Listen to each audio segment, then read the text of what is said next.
Hi, my name is Patrick Di Rosario. I'm the Health and Safety Manager for STG in Australia, and I look after all the sites at the moment in Australia. Today, we'll have a quick tour of our facility in Dandenong, and I'll show you a few things and a few safety improvements that we've done over the past few months. So what we've got here is a fume extraction unit, and with this particular one, it's designed to take away the welding fumes. So every time our guys go do welding, there's all these fumes with tiny little particulate, okay, that is so tiny it gets into the lungs. So by having a unit like this, it takes it away right from the source of the welding itself. So we tried it out earlier this year for a couple of months, and then we decided we wanted a stronger one. So we got this one, and this is now in use. So over here, what we've got, chains and slings.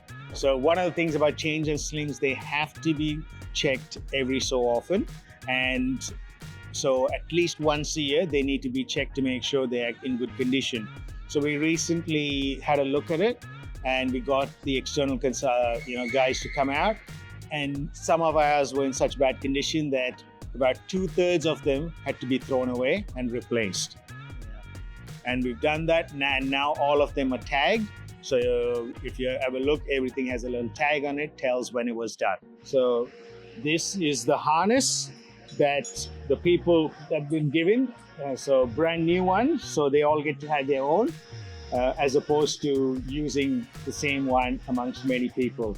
So, and this one here, it belongs to Sherwin himself. And here you can see Sherwin with his welding jacket, the welding hood. So this is just some of the basic PPE that's required for those that do welding. In this case, what he's got on now is what we call powered air purifying respirator, or PAPR. It attaches to a hood, and once turned on, it supplies air, which goes through a filter and then is supplied to his face. So that way, he's breathing fresh air as he's welding. Some of the changes that we're making include how we communicate information, and that includes emergency information as well as a health and safety notice board.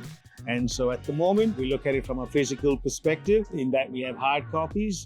And shortly, we will also be looking at turning all of this digital so that it can go through on our monitors and display it, as opposed to having these up here. Even though I've introduced a number of safety initiatives, they've taken it on quite well. In fact, now that I've talked to them on a regular basis, they actually come back and ask for things. So they're telling us, they're telling me, they're telling the managers, the production managers and supervisors what they want to improve safety. And that's the good thing.